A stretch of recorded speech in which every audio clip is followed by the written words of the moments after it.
Hey everybody, welcome back to Terminus, the kettle brand potato chips of extreme metal podcasts.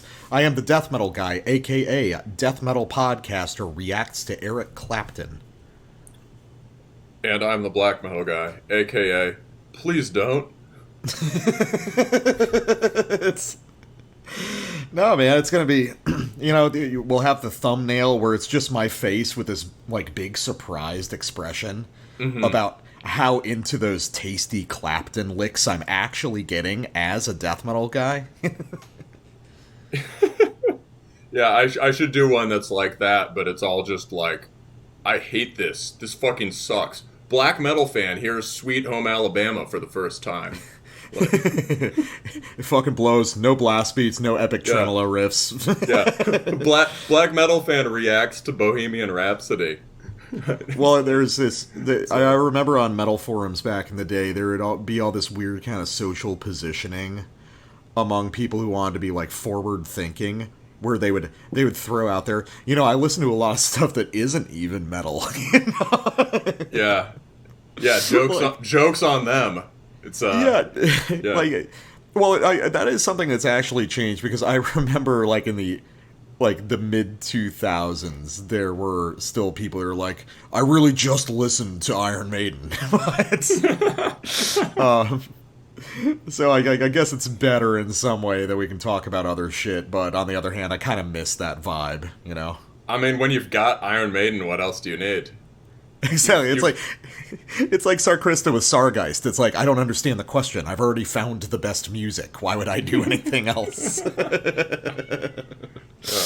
Oh, shit. Oh, man. Good day today. I went kayaking with the wife, and yeah, dude. How was the kayak? It was nice. It was extremely hot out, but it was all right, and lots of wildlife, including a lot of kind of water snakes today, which kind of took me by surprise. I haven't seen a lot of those lately. What were they? Which way were they slithering? One slithered towards me until he conked his head on my kayak, and then he turned around. I felt kind of bad for him. And the others were just slithering about, looking for, whatever they can find. What size are we talking? Oh, probably 4 feet, maybe 5 feet for the biggest one that I saw. That is not insignificant. No, no, it was the first one that Why did you let that one get so close to your? Why didn't you conk that motherfucker with your oar? No, yeah, the one that conked its head into my kayak, I did get concerned because I had literally just taken off in the kayak. I had gone maybe 100 yards, and then the first thing that happens is a goddamn river snake just steers his way right towards my boat, and I'm just like, you cannot tell me that at the very beginning of my kayak experiments, I'm gonna have to deal with this. But take it you weren't doing a lot of Eskimo rolls. No, now this is my first time kayaking ever, so I was just like, oh, fuck. Stay in the kayak! Yeah, but I liked it a lot. Very tranquil out there, on the river, and it's getting back in touch with my pagan roots. The sea is calling my name. Mm-hmm. And the squiggly snakes. Oh, shit. Pretty fucking really good show tonight. I really like all the records, but I think you got some shout-outs for the Co-Prosperity Sphere, right? Oh, yeah, just basic stuff. Was thinking, so as far as news, we don't have any big stuff to play you today, but just updates. If you haven't heard, there is a great new record out by a Pennsylvania black metal PABM outfit called Doppelaxed. That is in like double axe or big old bad boy axe. So DOPPELAXT, like Doppelbock but with an axe. And it's basically like kind of like What If Graveland but fast, very punky. Great drumming. So highly recommend. We'll review it in the reviews, the EPs and demos thing. But thought you should know it's out if you haven't already heard it. I believe it is on the Greg Beal channel. I would be surprised if it wasn't. Just double checking. And it is also on Bandicamp. Yeah, it is. It's called Kill the Opposition. In addition to that, we got some new releases from Nitstang. That's Nithstang, obviously. Putting out a couple things that we've covered by what's the first one? Serpent Dweller, new Serpent Dweller, and also this is what I get for not having. I had that window open and then we had to restart. Okay, yeah, tapes of the Serpent Dweller demo, also a tape of the Sylvan Throne Forbidden Pathways to Ancient Wisdom full length, and also a tape of the Sandworm Kukalimoko split. I don't really know either of those bands well, but I think those are both kind of like American I-beat bands. That is just like hardcore Ildjarn noise black. I do like the idea of a black metal band called Sandworm, though, so I might have to check that out. Yeah, for sure. All right, so real quick before we get into our roundup for today, you know what I love? It's as someone who's not involved in the stock market, it's the satisfaction of seeing big line go up. But for me, it's the big line on our social media presence. So please, if you'd like to see big line go up and live and die for the line, please be sure to smash that like button on whatever podcast or video service you happen to be listening to this on, and subscribe to whatever channel you're on as well. If you'd like to really keep in touch with us and, harass us periodically over direct message, send dick pics, that kind of thing, not suggesting it, but saying it's an option, you can also follow us on social media. You can follow me, the Death Metal Guy, on Facebook at Terminus Podcast, or you can follow the Black Metal Guy on Instagram at Terminus Extreme Metal. The lack of unity between those names, a great indicator of how unprepared we are for the task ahead. And finally, if you'd like to get really overly involved in things, as a lot if you'd like to make sure we see the dick pics. Yes, exactly. You can follow up with us at Patreon or Subscribestar. Subscribing to us, lowest tier is just $3 a month, and that gives you access to our monthly bonus episodes where we typically cover older records and kind of niche scenes that we usually, know a lot about. And $5 and up gets you access to the Terminus Black Circle, our private Discord. So if we haven't responded on Facebook or Instagram, give us $5 a month. Ask us, have you seen my cock yet? And we will say, absolutely. And it's huge. And it's huge. And it only gets bigger the higher tiers that you subscribe to. So, subscribing to our still unfilled $50 tier of You Are Literally Danny Filth has been known to transform men bodily into John Holmes, like a pornographic Kafka novel. Well, I would think it would transform them into Danny Filth, but, do we even need to question his endowment? Of course not. All the height went to one place, boys. Exactly, yeah. All right, so really cool show today, and we're mixing it up. So I've got the first record for tonight, a returning band onto our show. We are covering the new EP by Ildskaer, titled, and I will mangle the Danish here, dækket, kalder, døde. We covered the debut Ildskaer record last year on the show, and it made it onto my top 20 records of 2020. So very excited to see what they have for us on the new release. Yeah, cool. And our next up is a tip from one of our patrons and a friend of mine. So shout out to you, dude. Good look. This is Leshiy, in their debut album, whose name we have forgotten to translate from Cyrillic, but it's in Cyrillic. The title is the name of the band is also in Cyrillic, but we did look that one up. Leshiy is Leshy. That's one of the various spellings for this Slavic forest spirit. And And this is out on Horrible Room, which is kind of like the Russian answer to Legion Blotan, I suppose.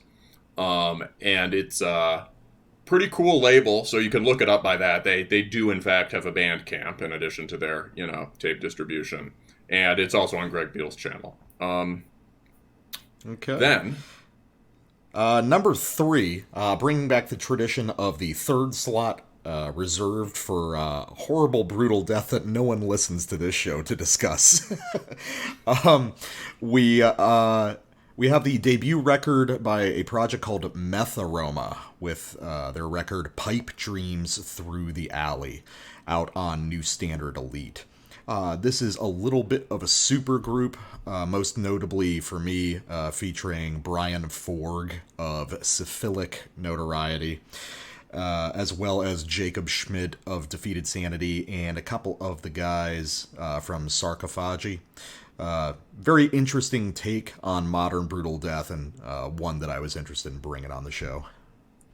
Cool. And last up, we've got some more death metal, I suppose, war metal. This is a Polish band called Upon the Altar. The record is Absit ab Ordine Luminis. Something about, I don't know, light, order, light. And the record label is Putrid Cult. We actually reviewed a record by them a couple weeks ago, Zari Wilk, which I didn't even realize when I picked this. But this is just very compelling, pretty unique, Black Death with a, pretty original take on it. All right, so first up, Ildskaer, and you take a crack at pronouncing the album. You're better with the Western Euro languages. Let's see. Dækket, kalder, døde. I don't know what the O with a cross through it is. I just every time I see something, I'm just like umlaut.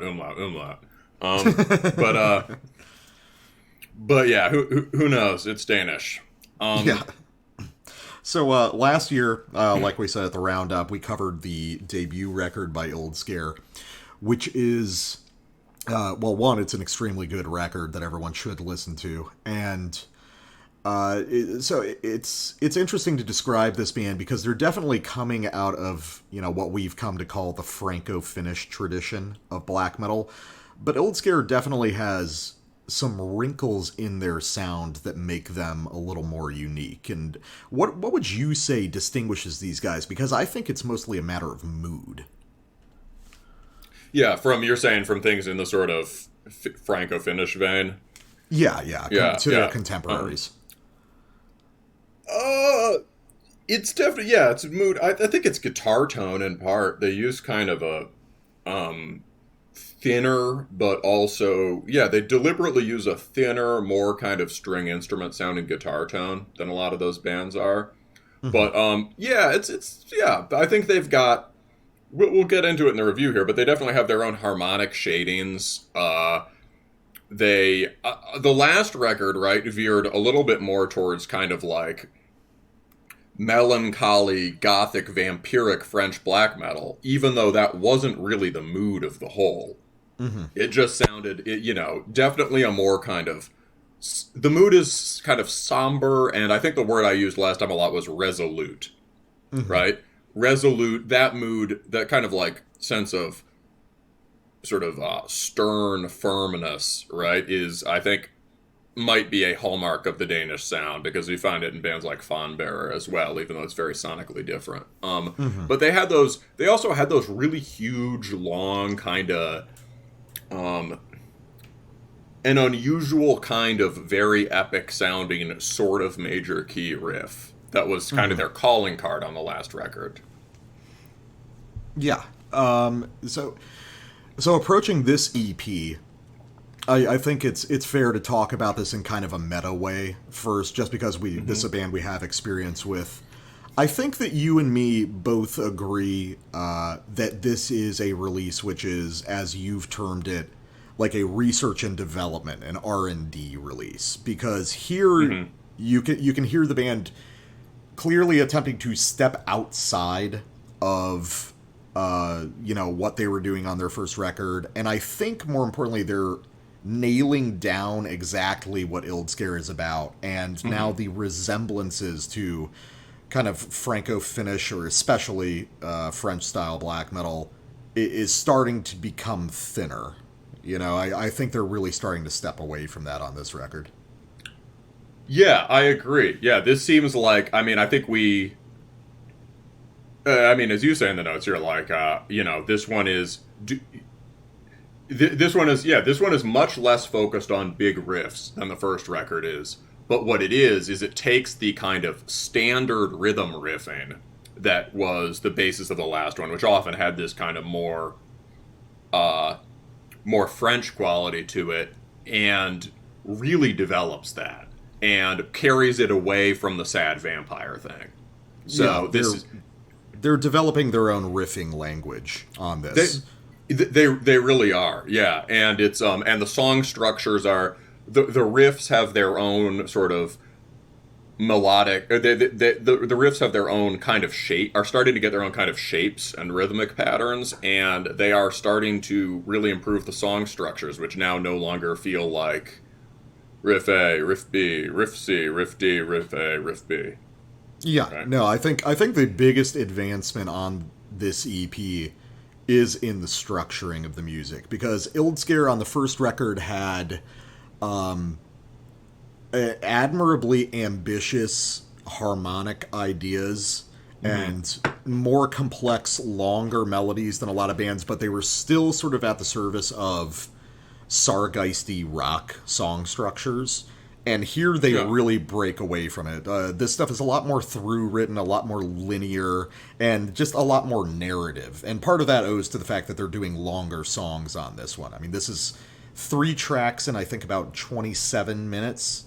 And you get the sense that it's like, they're deliberately stretching their compositional abilities. And I think it's really good. It's really cool, yeah. It's like they're consciously pushing themselves. I was going to say it's kind of like they've deliberately tied one, fighting with one hand behind their back, because one of their biggest skills is these huge, their own distinct take on the big epic riff, and there just are virtually none of those here.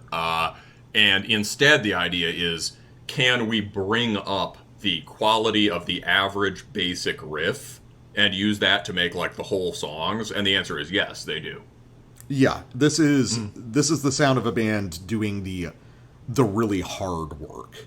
Yeah. Because Ildskaer is a band who had enough raw talent in their riffing ability to do straightforward Franco-Finnish black metal and still be really good. But here, it's almost like they're deliberately sacrificing some of the biggest and most immediately pleasing moments of their first record at the service of making something greater, which is, I don't know if, I would do that if I was as good at riffing as those guys were, but I fucking admire them for taking that chance.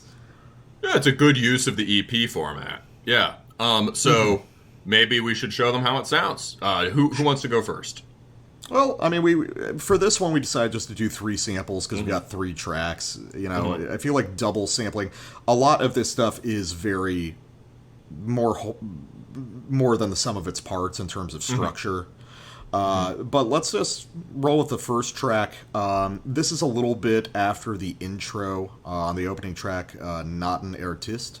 And for those who haven't heard the first Ildskaer record, check that out, listen to kind of the opening riff on that, and then listen to the opening riffs here. Oh yeah, doesn't that record just open with, like, the massive stonker riff? Yes, it just opens with a giant riff. I'm pretty sure we sampled it when we covered it. But here, it's immediately more subtle, and I think everyone's going to be able to hear that.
it's interesting listening to that again, because when I listened to it the first time, I wrote my notes on it. I had said something about, they're churning through like 3 or 4 riffs in this sample, and originally they would have held on to just like 1 or 2 for a lot longer. But here, listening to it again, it actually is just 2 riffs. There's just so much happening in those riffs that it feels like it's way more. Yeah, dude. One thing that struck me about that middle riff,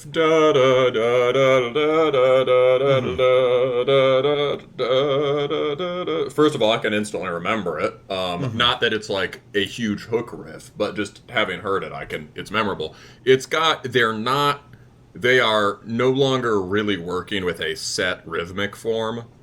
It more there's kind of a freedom to it that relates to melody in classical music, melody in folk music, melody in various non-metal musics. It's which I think is crucial to be tapped into how those work for this style. That was something I was griping about with the Sarkrista, and I'll come back to it later in the show with the Leshiy.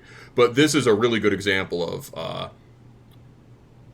Leshiy often works completely within set forms deliberately and does it really well. This band is like there's just a more kind of elegant flowing quality to this, right? Yeah. No, it's maintaining the sort of like neoclassical quality you get from Franco-Finnish stuff, but a lot of it really does come down to note selection. The way this riff moves is the way that it's formed in terms of left-hand fingering is like a Sargeist riff, in that you've got a shifting higher melody over like moving bass notes within the chord. But here, a lot of the drama comes from the bass notes that they selected on the E string.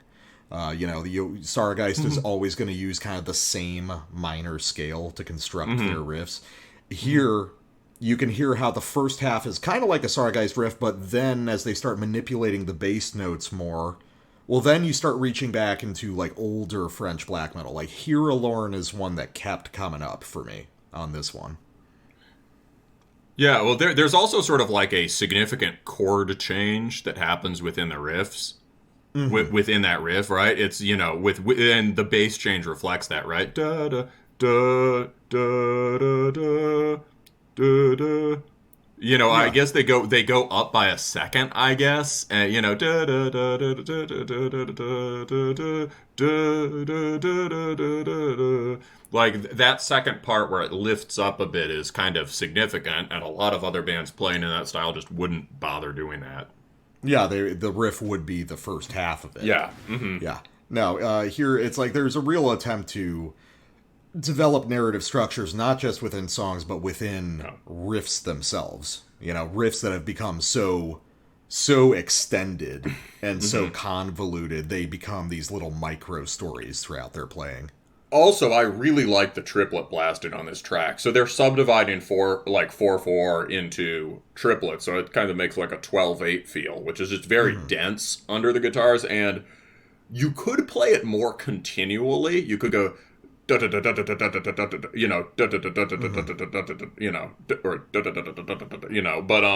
instead it's got kind of this nice staggered feel to it. Each phrase is very kind of set off, and it's kind of got this, I don't know, this little variation to the timing that is, you could play it straight and it would just sound really brutal, but instead of sounding really brutal, it's got this almost, it's heavy, but it's got this sort of nimbleness to it. Well, I think part of that has to do with them leaning into, I think something we saw a little bit on the first album, but really comes out here, which is the sort of nautical quality of it. Like on the cover of this, you have the warships on the horizon, one engulfed in flame, and everything about Ildskaer so far has been related to sort of Danish monarchist history. Specifically, like the first one was about the siege on Copenhagen by the British Navy, and I think this connects to it, or this is about a particular battle within that war. But there does seem... Is this where the Danes get their revenge for the unprovoked bombardment? I'm not sure. I think they talk about it a little bit, like on their Facebook or some of their social media. I remember in the run-up to this release, they were, like, explaining some of the tracks, and I'll be honest, I just skimmed over it at the time, but I definitely want to look back onto it.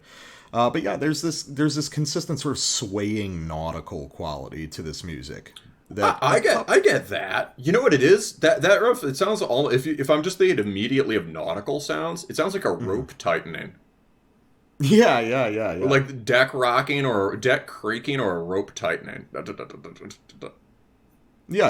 Everything has the kind of a sway to it. The the riffs have that sort of mournful quality that Ildskaer likes. We're setting off to sea and not sure if we'll come back home, sort of thing. It's nice. It's a very different mood for this kind of music. Mm-hmm. All right, so what have you got for a second one? So now, the first track is sort of this very stately, extended introductory piece in a way, and then I feel like the next two are the ones where it really kind of takes you by the throat and it expresses what they want to do from here. Yeah, this is a great track. So this is a Blood Red Bulgar. I don't know, but this is. So this one has basically, you're gonna hear in this sample, we're gonna come in at the end of a series of sort of verse blast beats, right? So like here is your standard aggressive black metal riff, right? And then we're gonna get into this really just beautiful, well-written riff. And the interesting thing is that the beautiful, well-written riff sort of works as a build-up to a very different riff that's a good time. So why don't we just you're gonna hear this. There's this sort of, I'll just give you the riff you should listen for. You get this sort of asymmetrical triplet blast riff. There'll be like the first phrase repeats 3 times instead of 4, and then just spills over into 4/4 within the same melody. It's really sophisticated. And there's nothing about the intervals in particular that makes it stand out as the big catchy part relative to the stuff we just played you. It's just masterfully good and fluid, and it's a good case of, maybe like the drums and the rhythmic pattern following the melody. Not like we need to fill in this amount of space. Really cool, develops really nicely, and then shit gets lit. So let's go.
Okay, so I actually messed up a little bit on the lead-in. That sort of huge developmental riff I was talking about was actually the one that you just heard, which actually is a pretty big moment in itself. This sort of spiraling, ascending triplet thing. It kind of doubles back on itself, and then you get to this more triumphant major key release. And it has this kind of natural, organic asymmetry. It works how a melody works, not a cellularly written metal riff works. Yeah, I get that. So that's very grand and powerful, but how about the riff before that? Let's go, buddy. Let's go. Yeah, so, if that riff seems familiar to you, it's because it's literally Corellian Satanist madness. If it's not that track, it's the one before it on that album. But it's a sort of it's a simplified version of one of those early Satanic Warmaster riffs. And the funny thing is, damn, it's fun, right? It's very clever. That's like the one kind of big, conventionally epic hook riff you get on this record, and it's like an homage, which is really clever. And the first time I heard this, I just laughed my ass off. I think at this point we can say that riffs like that are just okay. That's public domain. Everyone's allowed to use this riff. There's certain Satanic Warmaster riffs everyone is allowed to use. Certain Sargeist riffs. Well, and it's also the kind of Satanic Warmaster feel that people don't draw on as much. It's closer to that. I was talking about how there are these kind of pagan speed metal riffs that really define that album, and that's a little more like one of those, right? It's got that kind of it sort of jigs around the root note and kind of thrashes. Oh yeah, no, it's a huge headbang moment, which is not something that Ildskaer really traded in a whole lot on their first record, but I'm very glad to see it happen here. That's Copenhagen monarchist radness. It's written in the notes. He was waiting to say it. Yeah. You can tell here, this passage, this is super sophisticated in terms of riff count, in terms of development. This is the closest that Ildskaer gets to one of the big conventional moments off their first record. But even here, it's a lot more subtle. There's a lot more shading in the mood of these riffs, I feel. All right. No, I really like it. And then, well, okay, so let's talk a little bit about the final track, because I think this is the one that's the most indicative of where the band wants to go. So you're going to hear there's a lot of different kinds of riffs you're going to hear on this sample. And some of them are really remarkable, but what's really interesting is that a lot of these riffs start with a conventional first half that you've heard in Franco-Finnish black metal, but then it gets turned around in a weird way. There's no easy consonant resolutions to these riffs, which means that it feels like they're writing the normal version of the riff, and they're like, okay, now let's modify it from here and find a different set of tones and a different set of harmonic ideas to play with. All right, cool. So I'm gonna start. So this is off. It has a title. Yeah, it's Den Sidste Orlagsmand. So let's check this out.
So, I really like the sort of gothic mood a lot of this has.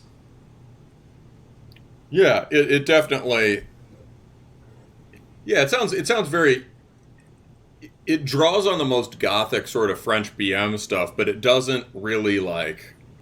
It doesn't feel like sensual or like sort of.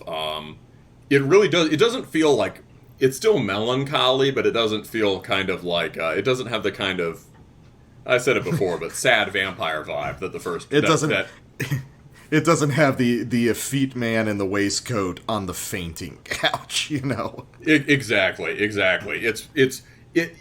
It captures like and it captures the parts of that '90s French stuff that people often just pass over. Yeah, no, I agree. I think that we've been talking a lot on the show about how it seems like a lot of bands nowadays, the more forward-thinking ones, they're adopting, loosely at least, established styles, but they seem to be interested in kind of the most liminal parts of those styles. We've drawn from the well of French black metal, like big triumphant riffs, sad vampire riffs. Let's dig into some of the deeper cuts that we're hearing from those bands and expand on it from there. Yeah, I really liked that rising kind of spiraling triplet riff that had sort of switched to a major in the middle and then back.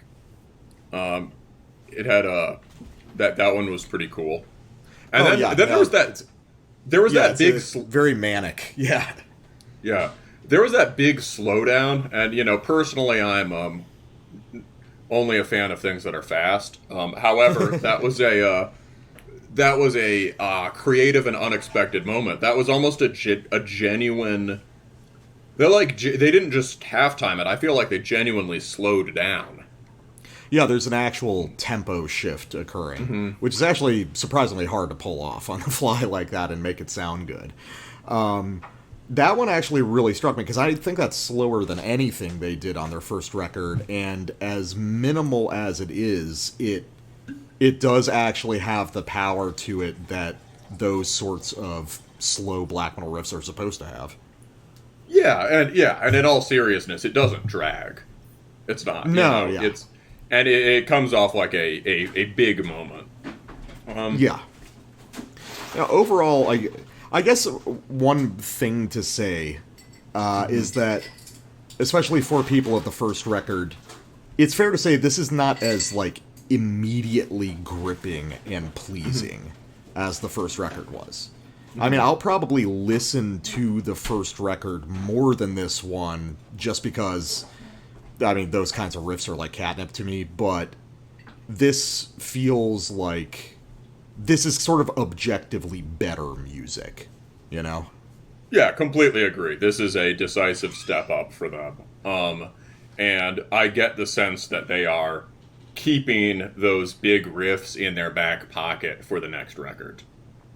Yeah, I think so too. I think they wanted to develop some new kind of riff patterns or riff archetypes within their own band, and they're using this as the opportunity to do it, and then we're going to see that fully come to fruition and sort of recombine with some of the giant stadium moments of the first record, and when that happens, we're probably going to have another record of the year. Yeah, for sure. It'll be great. I mean, the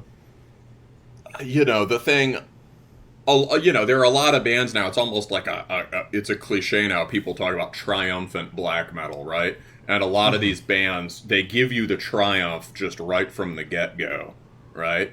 Yeah. Some of those bands are really good. They manage to sustain it the whole time. I mean, for me, the classic one of those is always Finn.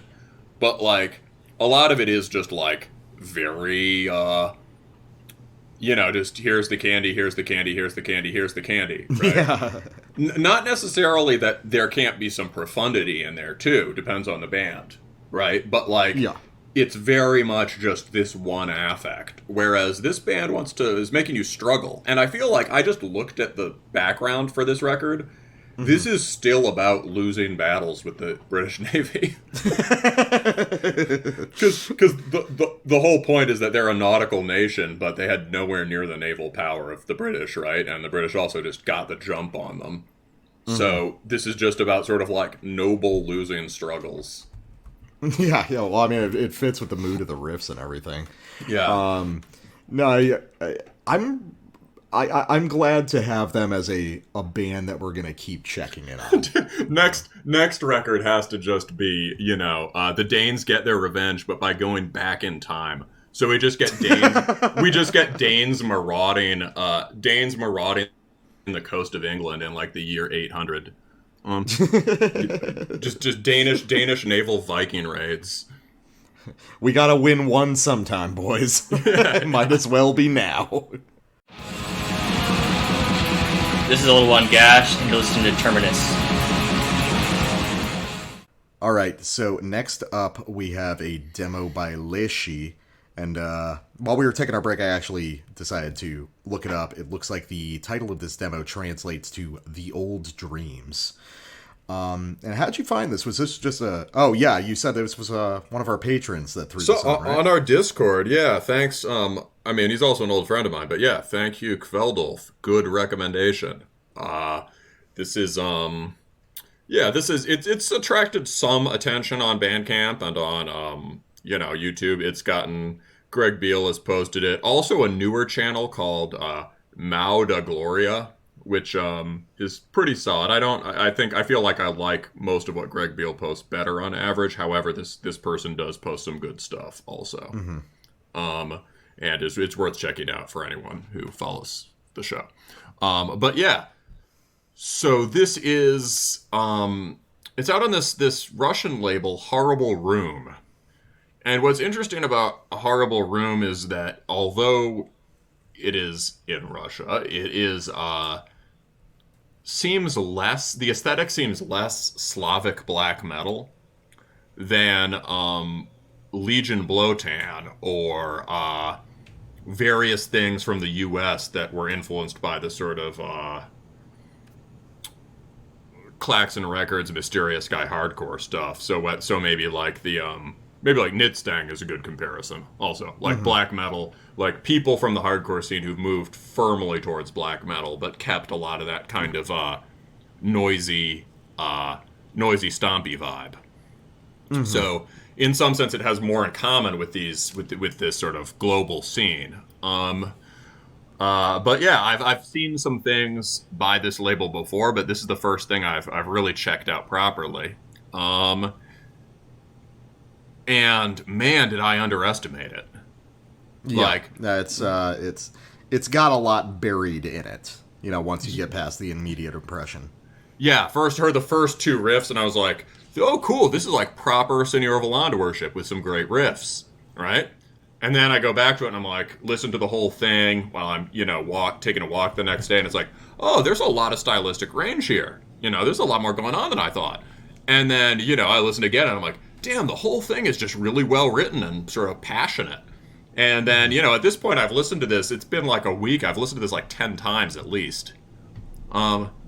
It's just, I really, really like this. And I think it's one of those things that will probably, it's technically a demo, although it's short, full length. It's one of those kind of understated underground releases that I'll probably end up listening to a ton this year. Yeah.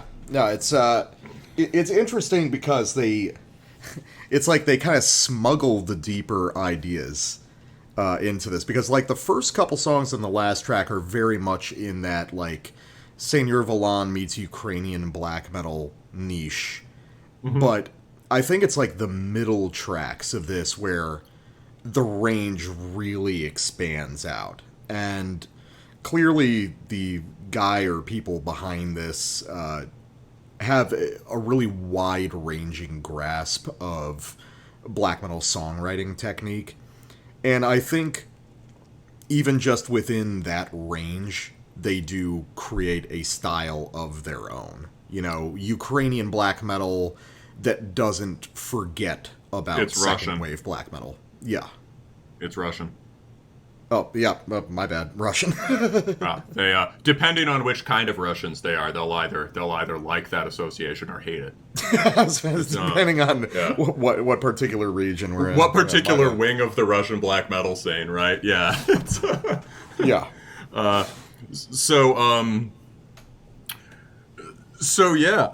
No, I think this is it comes off initially like it's going to be a genre exercise or a kind of niche micro worship project, and it's way more than that. So, let's just. I've been saying to the death metal guy that, like, you know, we did like more close analysis of riffs at the beginning, and I felt like I think we've gotten back to it somewhat already, but like now I want to really get back to it, because what makes the difference between this and so many things that are like it, but are just good or mediocre? So let's listen to the first two riffs on the first track. Why is this so great?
I love how exasperated he sounds. Yeah.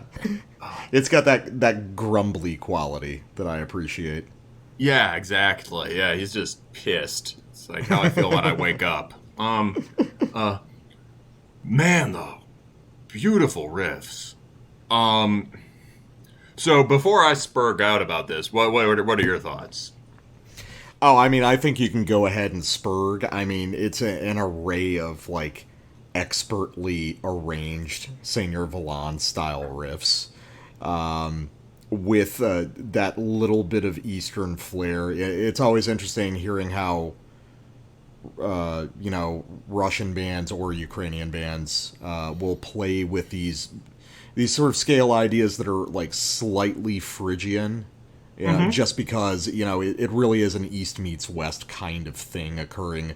But those are also all native to Russian folk melody, too. Yeah, I just find there's kind of people think about different scales, but it's more like a spectrum of melodic thought, like a gradient geographically across Europe. Yeah, for sure. Yeah, it's that Indo-European steppe drone sound, or, that merger of Slavic and Turkic ideas, right? Yeah. I was just watching Russian night fights. Highly recommend M1 night fights. Dudes in armor beating the shit out of each other. I've seen those, yeah. Yeah. Wish the swords were larger, but I think it's a safety concern. And yeah, I was thinking all the armor has kind of like, it looks European and also Turkic and also Iranian, also Persian. Yeah. But yeah, so you get those. Yeah, so you're talking about those darker intervals on the first riff, right?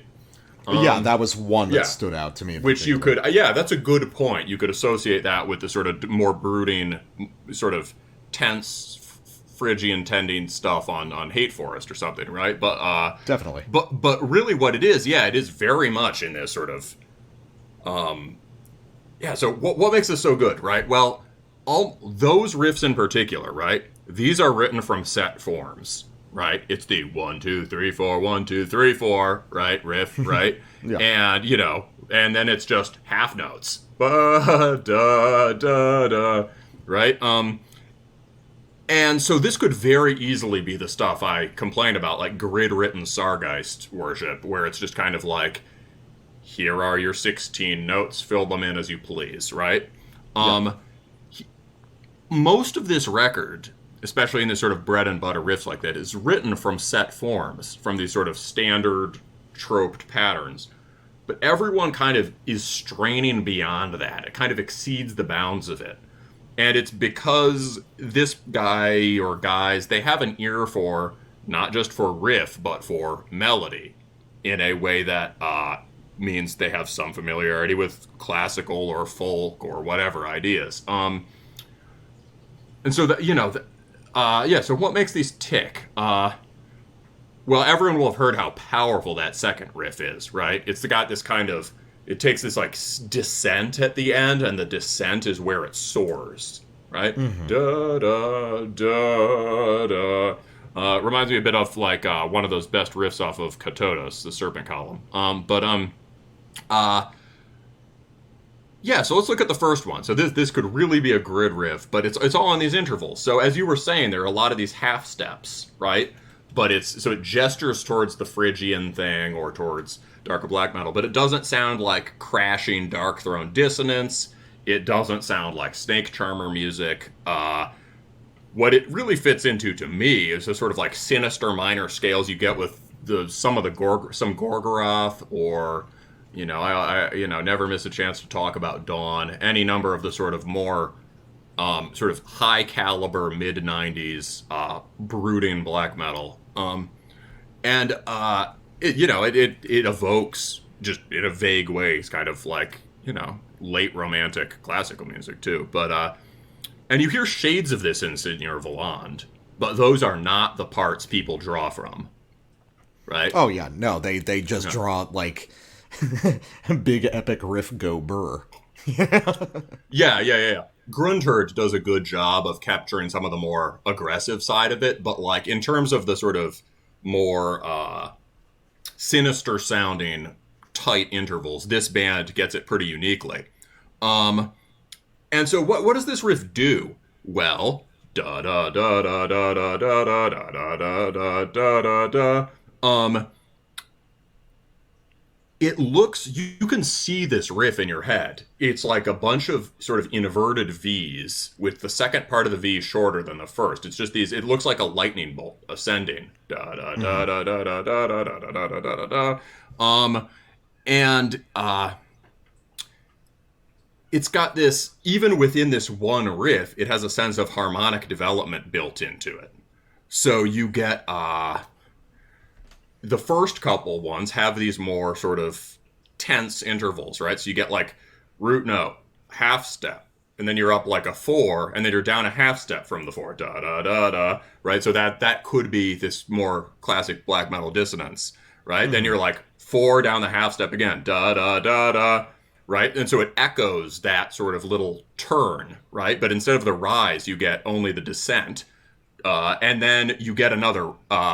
You start from the bottom again. You get the da da da da, rise and descend, and then from the 5 and 6, the 6 and 5, it just takes off. And so on the back end of the riff, you got 6 5 minor 6 5 7 da da da, and then 5. So at the end of the riff, you get that huge epic Signor Voland, Sargeist, Satanic War Master kind of turnaround. Mm-hmm. Yeah. This is sort of it's almost like the opposite of Ildskaer, where Ildskaer takes the first half of a conventional riff form and then alters it in the second half. Mm-hmm. This is really interested in doing these sort of convoluted, furtive sort of Gorgoroth ideas up front, and then concluding them with the big payoff that you'd hear in like the Stadium Black Metal way. Yeah, good point. Exactly. Yeah. So it doesn't it's not withholding. It's just engaged in a more complex sort of tension release thing. And this riff, instead of just being, you could rearrange these notes in any way, this riff has a definite shape, right? So it's fucking sick.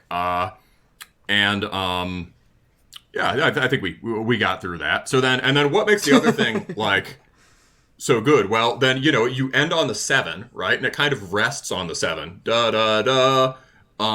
And then how do you go to the chorus? Well, you just go up a step to the octave, and that's like the simplest thing you can do. But he nails it, right? And what makes that second riff stand out is the da da da da, right? Well, that's fine. That's cool. That kind of soars. But it's that da da da da. It's that he repeats that chord 2 in that second half of the riff. And as he's repeating it, he changes the bass. That's that bass change you were talking about with Ildskaer. And so it creates a cool sort of tense harmonic effect. Like the bass moves down to the note he's going to hit next on the guitar. But it also like it's also a rhythm effect, as in, although that is just 4 symmetrical half notes, da da da da, suddenly you've got this long sustain in the middle of it. And the other thing that carries this is just throughout the record, it's very aggressive physical picking, but there's this smooth legato motion between all the notes. It just powerful but gliding and effortless. And like, if you want an example of like, like when that doesn't work, it can actually undermine music like this. I swear there's a similar riff on the last Werewolf record. Like the Satanic War, the solo project of Satanic War Master, where it sounds like he like, he's obviously capable of playing this riff straight, but for whatever reason, he kind of muffs it when he gets to the top of the riff, and you can hear just sort of a hitch in his playing where he restarts picking in the middle of it, and that actually messes with the shape of the melody. Yeah, it's like those guitarists who you've seen who every time they start a new riff, they feel the need to go all the way to like the headstock and then slide back up to the starting note.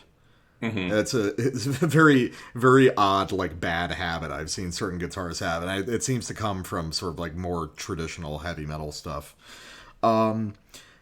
So, okay, as a response to your incredibly in-depth and actually very interesting analysis of the first song, we'll go to the second song, where I like the riff and I like the band. So let's try this. The riff. We like the riff. We like the riff. The FTC can't stop me. The Fed can't stop me. What are you going to do? Stop me from listening to the riff because I like the riff? I like the riff.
Yeah, I like riff. I like all of those riffs a lot. I like all riff. Every riff very good.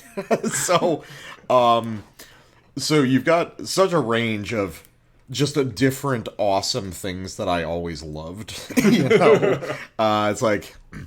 It's like he just keeps fucking ripping them out one after another. It's like, oh, big fucking Seigneur Vallon riff, big fucking Russian riff, big this riff, and then at the very end he rips out this fucking like Swedish Black Death riff that's like as good as anything on like Sacramentum, like, and he just like chucks it out there, and then I can't tell what's happening on it. Do you think there's a synth on this? I didn't hear it. I think he gets a lot of drone effect from the guitars themselves, which I like. What were you picking up on? It sounds like on that very last riff, as he does that final dyad, climbing down the big, epic, kind of major scale thing, it feels like he's hitting some big chord on like a brass setting on a keyboard. I don't know if it's just... I think there's crashing rhythm guitar under it. He just gets a guy to go like, 7, 1... Exactly. Yeah. No, that's why I heard. It's like there's something that kicks. Or wait, in sorry. there. It wasn't to the 1. I think it's to the 7. But yeah. Yeah. No. So I mean, this is just like fucking candy for me. These are all the riffs that I enjoy. And you actually compared that final one because you'd said Swedish at first, which I wasn't sure about, but then you said Winterland, and I was like, yes, welcome my last chapter. There you go. Yeah. No, I was thinking like the basic idea for that,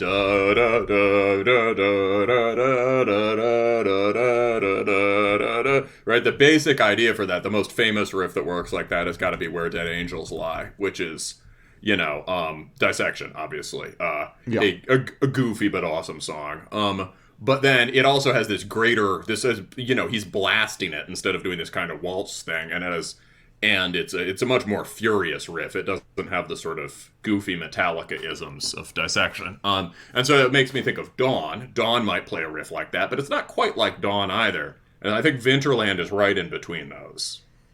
Oh yeah. No, Winterland is one of my my favorite. Also, the big power chord ascent at the end is super Winterland.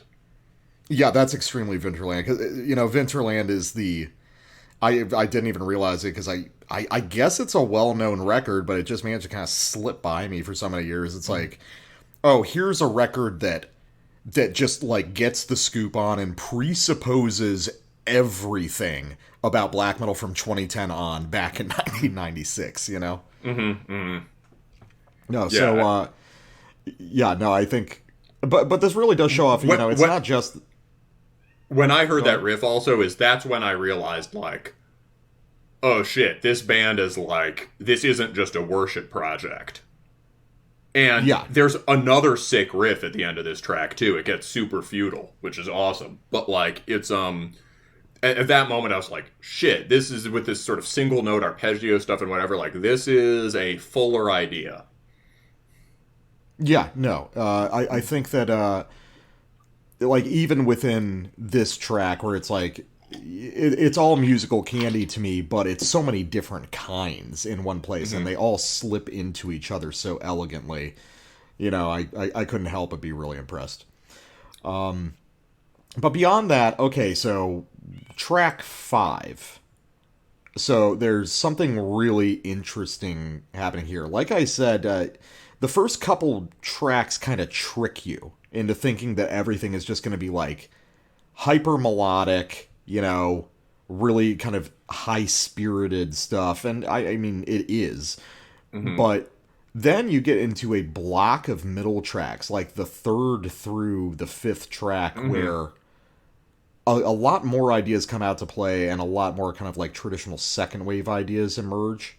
And this 5th track has a turnaround that may surprise you when it hits, because it's the only sort of thing like this on the record, but it doesn't feel like a one-off. It just feels very deliberately placed. So let's check it out.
metal guy. Death metal guy? When the sick, nasty Dark Throne riff came in as a solo guitar, why is it when the drums kicked in that there was not an enormous blah to introduce it? It's got to be a blah, blah, blah. I need some sort of vocal stab there because, I mean, if you're... Or just yell in Russian, you know? Yeah, black metal bless are a classic part of the genre, and I feel like there's a missed opportunity there. I'll overlook it this time, but on future releases, we need more bless. That's the Achilles heel of the record. It's that moment. But damn, does that moment not go hard? It calls for that kind of goblin vocalization. Oh yeah, man. Yeah. It's I described it in my notes as a retard strength Horna riff, which is like Horna at their like just dumbest and stompiest. It's also like, I mean, that moment, it reminds me of Night of the Graveless Souls too, which is maybe the first blat blat blat moment on a.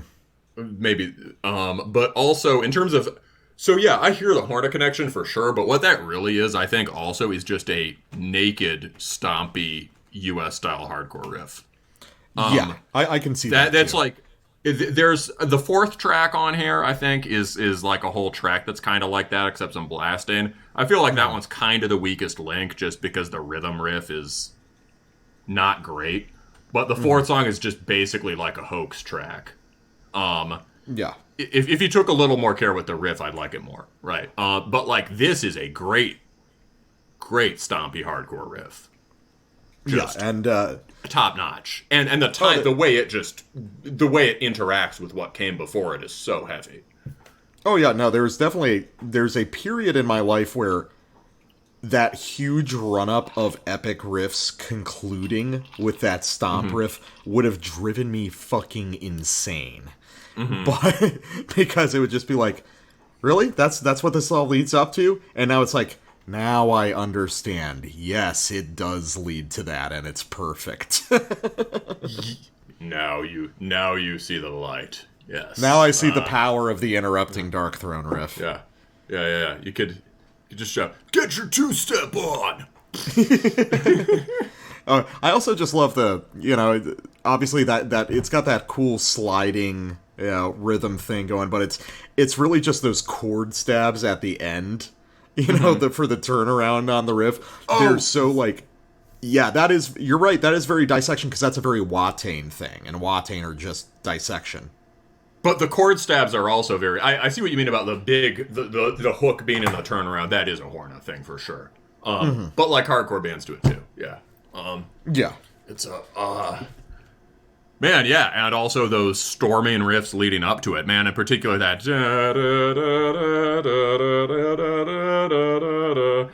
with that kind of like, some of the drone effects in there are so heavy. And I swear to God, that's taken from a song from like a very popular movie trailer from like the 2000s, and it's driving me up a fucking wall. I thought it was like the Requiem for a Dream theme or something, but that's not it. It's something like that, though. Harry Potter and the Goblet of Fire. Almost certainly. So yeah, that part was sick. You got anything more on that? Nah, man. But what have you got to sprawl it out at the end? Well, I almost don't want to give away the end of the record. I mean, should we just not? Yeah, we'll do that. We'll keep. I think people should listen to this. So yeah, let's leave them guessing. The last track is just absolutely sick, and it brings together the first and the second half in a pretty cool way. The initial sound we looked at, and then the sound that the death metal guy just highlighted in a pretty cool way. And, when I go on this, I'm just like, this band does in fact have a, and the track does this too. There's a cool journey in the track. You get like a certain kind of furious Sturm und Drang melody, and then the track breaks it down in interesting ways and brings out different sides of it. It's so cool. And you'll have to listen to find out. That's fair. No, it's, this is really, really good and really smart music. And I hope that, you know, it's always a toss-up when it comes to Russian bands, like, how far they manage to make it outside of Russia. Just because, you know, if you, like, dig into the Russian black metal scene, there's so much stuff that just never came over. And I hope this isn't one of those things that gets lost over there. You know, I hope that a lot of people check this one out, because this is pretty much as good as you can do several styles all at the same time. Very much agreed. I think there will be no risk of this not being noticed simply because of the ecosystem it's in. Like, the tape's already sold out, and it's because this guy seems to be jacked into this kind of raw stomping black metal network. But I certainly think you should check it out before all your friends are telling you about it. Definitely get in there, get in there first with scene cred. Yeah, at this point there are only probably like 40 people max have it on Bandcamp, so get in there fast. Yeah. While you're still on the ground floor, it's only going up from here. Stonks.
All right, we are back after some Bekhira for something equally ostentatious and lovely to all the black metal listeners on this podcast. We have Metharoma with Pipe Dreams Through the Alley out on New Standard Elite. Surprise, surprise, it's a brutal death metal album. And we've got an interesting mix of personnel here, like I said up at the top. But what I really want to focus on is Brian Forg. Forgy, not sure how you pronounce it exactly. So Brian is the man behind a one-man project called Syphilic, which is something I followed for a very long time, basically since his first record. He's put out probably 8 or something now, where he plays a sort of very technical and sort of mechanical style of brutal death, sort of descended from bands like Insidious Decrepancy. But now you hear him, as the guitarist on this record, pulling back on a lot of the sort of ostentatious technical performances that he's known for, but keeping the weird compositional choices that he makes in Syphilic. Very strange intervals, sort of unusual riff patterns for the style. And I ended up really liking this. I think that it's extremely brutal, but these are songs in a way that a lot of brutal death metal tracks aren't. And there's a really wide variety of guitar technique and different kinds of songs and these sort of meta ideas that get a little bit lost in brutal death in general. Yeah, I definitely hear the song thing.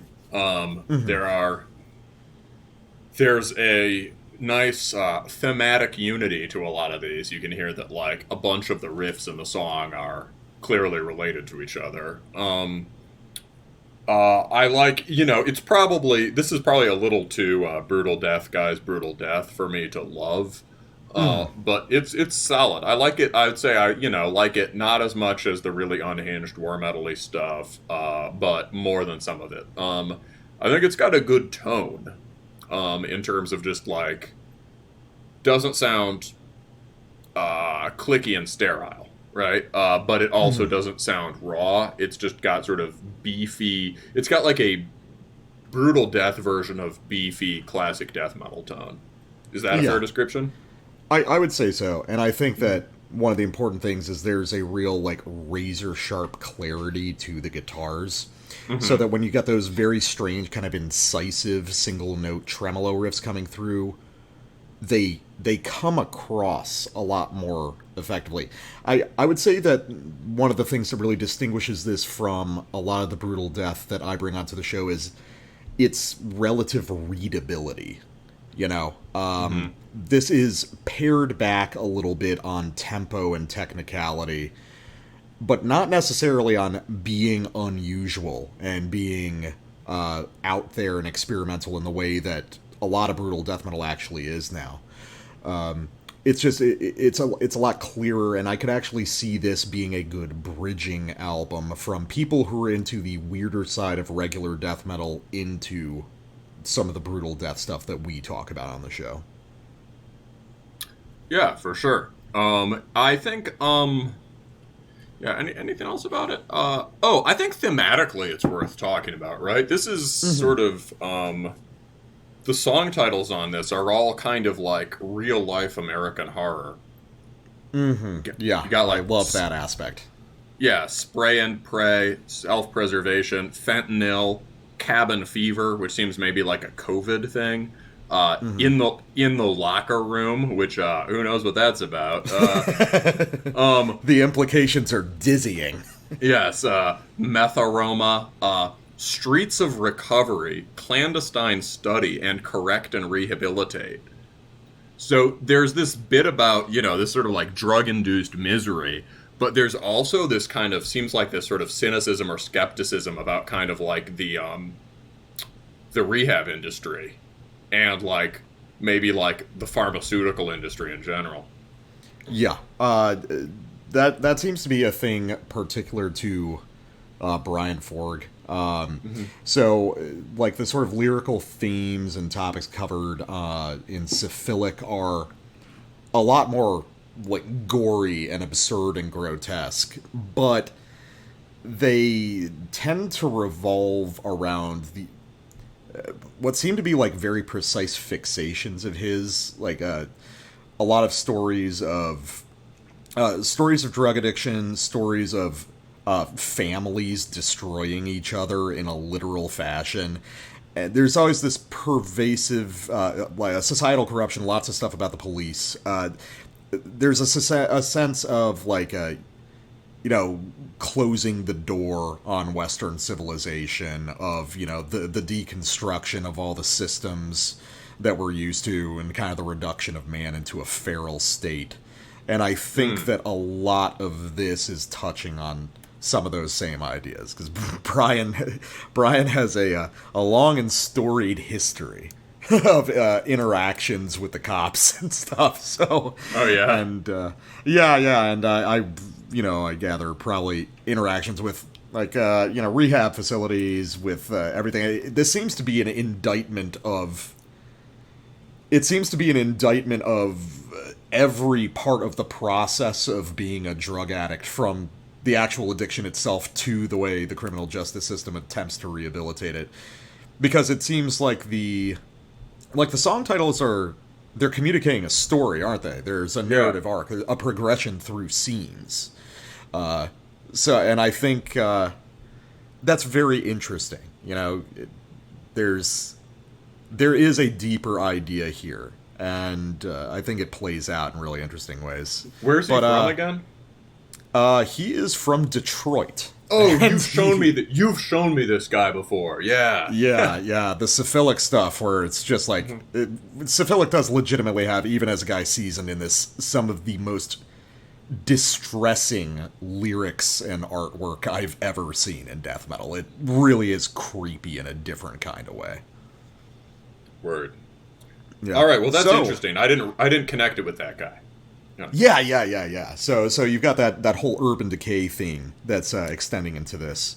Mm-hmm. So, but what have you got? Because you're a fan of the opening track, as am I. Yeah. Well, surprise, surprise. I like the parts that sound like hardcore. So let's go. All right. Persistent astringency.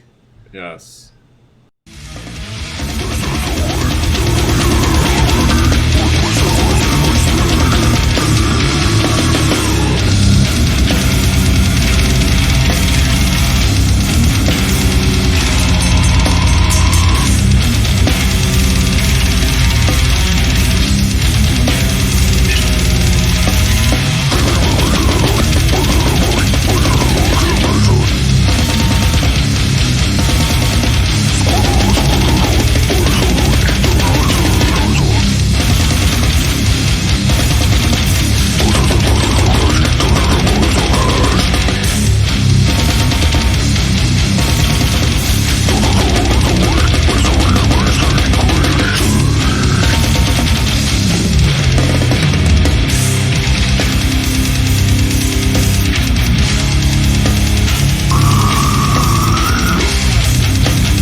Pretty cool thrash riff we're rocking out on, and some well-placed brie at the end.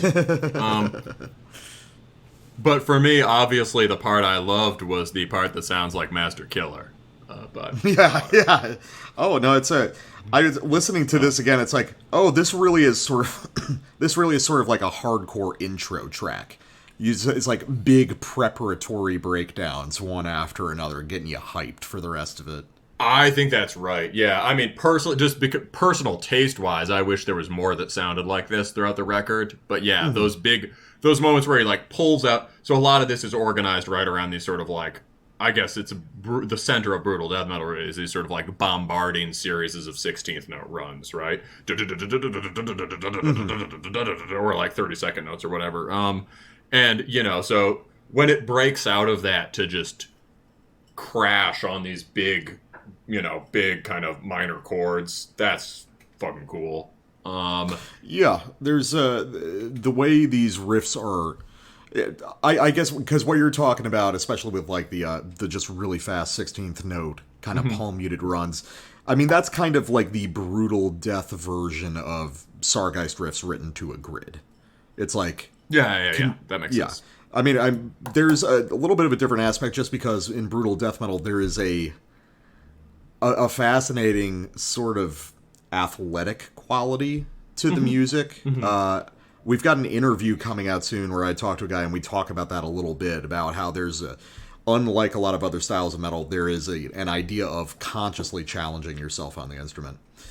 Well, speaking of which, what's cool, one thing is, so sometimes those can get, just because it's not my genre, right? Sometimes those can get a little indistinguishable for me.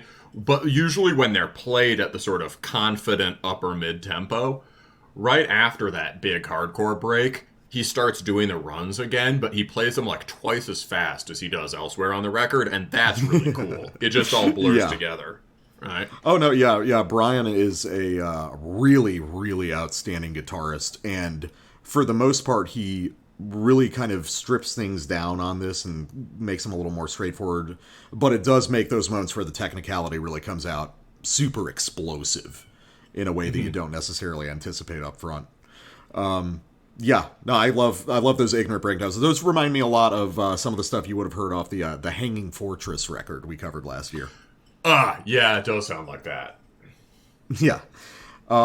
So for my first sample, we're going to listen to a whole track because it's a short one. There's very interesting structural stuff happening. Oh, I'm sorry. Go ahead. One more hardcore thought. I bet this guy likes Cold as Life. Oh, yeah, probably. Well, they were in Detroit, weren't they? Exactly. And a similar mood. Oh, yeah. Cold as Life are fucking crazy. Yeah. Heard some crazy stories about those guys. Oh, yeah, I remember you telling me about them. They were like actual scary dudes. Yeah, beating the shit out of someone with a shovel, Okay, so we got a track called Spray and Pray. And this is, I think that this album is designed more out of like small groups of songs.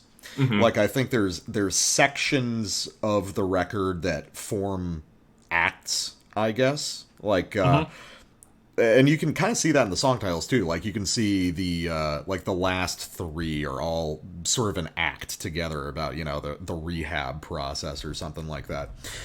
So the first 4 tracks, I believe, belong to a set, this sort of preparatory set of extremely straightforward, brutal death tracks, and then it veers off in its own direction. But I want to listen to Spray and Pray, the final of those 4, and I just want to take a look at some of the structural ideas on it. There's a great sense of pacing, there's a lot of deliberateness, and very unusually for the style, there's a real melodic idea that is key to the whole song. So, let's check it out.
that one's very interesting to me because it is a brutal death song with a definitive melodic center. There's real iteration on a few distinct, like, Phrygian phrases that are elaborated on and transformed throughout the song.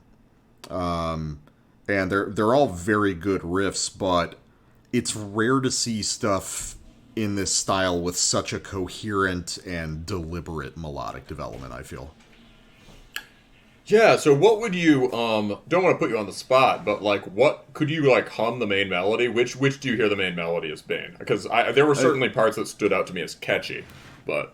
I would say most of it's looping around a gesture, a phrase, something to the effect of dun dun dun dun dun dun dun dun dun dun dun. Yeah, I heard something like that too. It comes out more in the rolling bass part, about like a minute in. Yeah. Yeah. I feel like this might keeps be getting. Yeah. Yeah, this might be my favorite track on the record. Just with like the straight, it's doing that over the straight rolling double bass. That's a very satisfying, just bang your head kind of thing. Yeah. And I think that you're seeing a technique a little bit like when we talked about something like molecular fragmentation, where you're basically constructing a whole song out of a couple specific phrases, and you keep rearranging the big melodic parts and then breaking them up with these sections of sort of like mechanical thundering blast beats. But as a result, it's constantly ratcheting up the tension, and it doesn't really resolve at the end of the song. This track actually bleeds into the following track, Self-Preservation. So it's really just the opening part of this suite of two tracks, which I thought was also extremely interesting. Yeah, I think that's very important. Like the way it starts spilling towards it's a seamless transition. Do we want to go to the next one then? Yeah, because you actually got the beginning where it picks up. Yeah, this is so yeah, we just finished that track, so here we go. Self-Preservation.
Yeah, that really that makes good on all the promises from Spray and Pray. Yeah, maybe I actually like this one better, or it's just a really strong two-track sequence. So yeah, that part where he's just like, it opens up a bit and he's just like, dum dum dum dum dum dum dum. You know, he's just kind of like fanning the guitar, like doing this sort of like fanned chugs. Yeah. Dum dum dum dum dum dum. Really catchy. And I was thinking that part sounds kind of like a Morbid Angel thing. Yeah, I think there's a lot of Morbid Angel on this record. Like, especially once you get towards, excuse me, once you get towards the back half where it gets a lot weirder, you start to hear more and more of Azagtote's kind of like slide and bend guitar technique come in and become really crucial to the riffs themselves. But yeah, I would say that's definitely a very kind of gateways to annihilation sort of Morbid Angel thing they're doing there. Word. And what about those kind of swarming guitars at the beginning? The sort of like cascading. Is that a Morbid Angel thing too? I mean, I think that's more just a modern Brutal Death thing. I mean, the originating point is probably, I mean, it could be Morbid Angel. It could be some of the weirder parts off, like Breeding the Spawn by Suffocation. Oh, I could hear that. It has that kind of liquid vibe, like Suffocation liquid.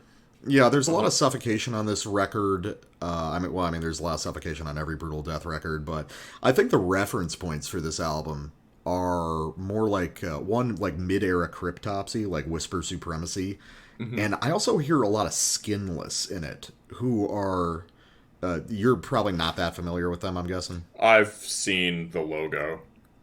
Yeah, the like skeleton bone logo. Yeah, so Skinless is a really, really excellent New York death metal band who I kind of got short shrift because they're a little bit goofy, but they always had these remarkably intelligent song structures and a sense of groove that distanced itself a little bit from like the sort of like inner city thug thing of like Dying Fetus or Internal Bleeding. And just, I don't know, they folded a lot of Brutal Death ideas back into old school death metal in a way that works really well. Which I think also happens on this record. I think a lot of the riffing on this record is rooted in very traditional old school death metal, just punched up in extremity. Yeah, for sure. I hear that on this track in particular. There's a really intense minute in the beginning of this where he's doing the sort of the kind of more power chordy old school death and kind of hardcore guitar still going underneath, but instead of playing the complex pattern, it's just hitting the root note, just like dong, these sustained chords, and then over the top of it he's doing the 16th note runs, and it's really tense. Yeah, he's doing a lot of interesting kind of channel play. You'll have a lot of like continuous riffing in a single channel while the other one is just doing like massive supporting chords. And it does add to the feeling of this album, which is one, it's extremely like paranoid sounding. It's very kind of panicked and anxious, but it's also got this sort of this ominous quality. You know, there's so many of these kind of descending Phrygian patterns that'll get echoed back a half step lower, stuff like this. It's got this very morbid, ominous quality that I think is really interesting. For sure. All right, so last sample. This is probably my favorite track on the album. This is called In the Locker Room. All bets are off on the second half of this record when it comes to guitar technique. Like another track that I thought about sampling was one called Fentanyl, which is based off of these incredibly weird, kind of watery, arpeggiated patterns. It's pretty much all the riffs in the song are based on it. Just very strange stuff. But this is where the section of the album where we get into really abstract kind of guitar technique. I think a lot of it's coming from like Gorguts Obscura, but the more song-like moments of that record. So let's listen to basically the back half of this track, and you're going to hear a lot of things that you're kind of familiar with from bigger death metal bands, but interpreted in a radically different way.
that was the new metal track. Is that the new metal track? It grooves pretty hard, man. Yeah. It does groove pretty hard at the end there. It jumps the fuck up. Yeah, it does. In the middle, too. It has sliding. Oh, I think that's their interpretation of the Benedictine convulsions breakdown off None So Vile. Oh, yes. Dun dun da bow, dun dun da bow. You know, with the slap bass. So, really that whole passage is just the band kind of playing around with and exploring, like, two main melodic ideas. But what's going on is so interesting, it feels like there's way more happening. Obviously, the drum performance really kind of gets into its own on the second half of the album, where there's more room to breathe. You get to hear, you know, the really nice... the drum production is actually really excellent on this. The arrangement of all the pieces around the sonic space is really cool to hear. There's a sense of spaciousness despite how dense this music is that I really love. But what's interesting to me is that this is one of those kind of textured, horizontal death metal passages. It's kind of like something you would hear in an Ulcerate song. Mm-hmm. But tonally, it's so different because of, you know, the relative lack of reverb and the really sharp, incisive guitar tone. You get something altogether different. It's not supposed to wash over you. You know, you're supposed to really hone in on it and experience it. Yeah, no, I found this one very catchy. Yeah, especially there's some part in the middle that I'd be hard-pressed to identify exactly, but it's this very cool sliding. I guess it was the one you were saying that sort of patterns on that Cryptopsy breakdown. But yeah, I for sure hear the Ulcerate and stuff here, and on the a couple of the earlier tracks too. Yeah, this one's good. This one bangs. Well, I guess my thesis question about this record is, I think, so I've listened to this a couple times and I really like it. I think if I listen to it more, I'm gonna like actually think like love it and think it's a truly great record. I'm wondering, is this the move that Brutal Death needs to do, where they're pulling back ever so slightly on the speed and technicality just to make this music more readable?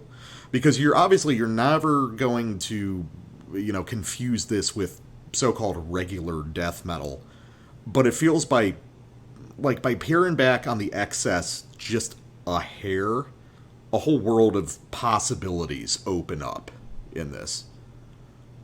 Yeah, I think that's fair. And when they want to make it illegible on purpose, that then becomes a tool in their kit instead of just the way it is the whole time.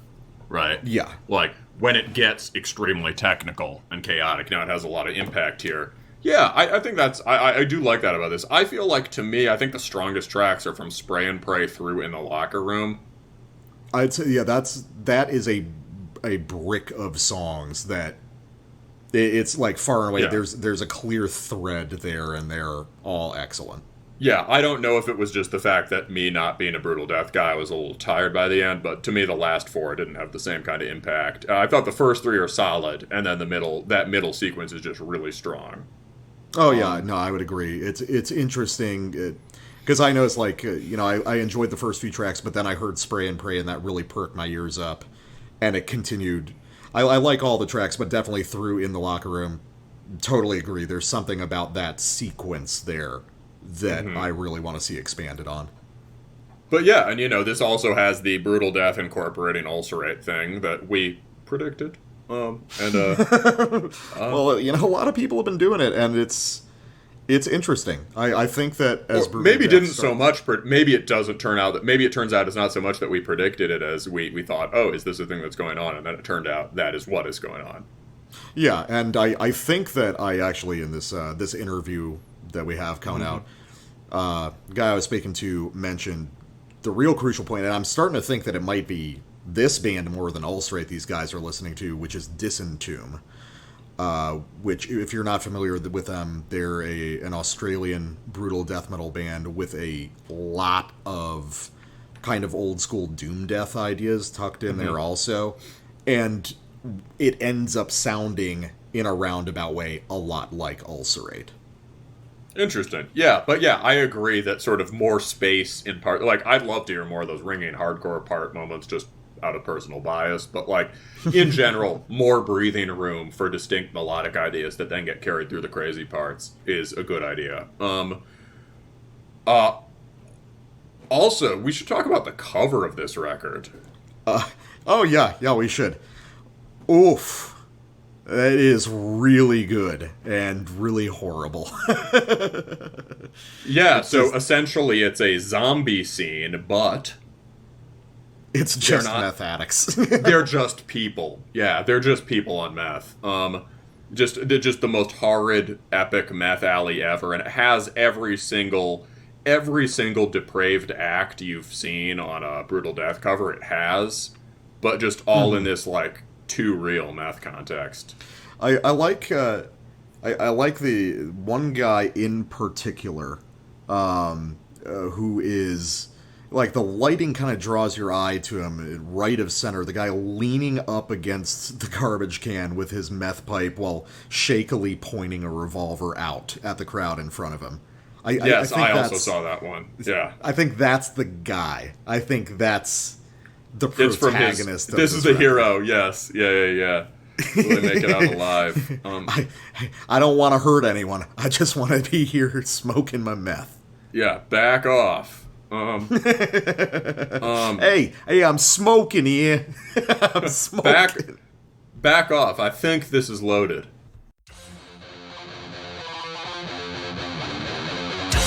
How's it going? Connor here from Oncology, and you're listening to Terminus. Alright, we are back with our final record of the night, and Upon the Altar, Absit ab Ordine Luminis, by... Also released on Putrid Cult, who also did, as you said, the Zari Wilk record that we covered a couple weeks back.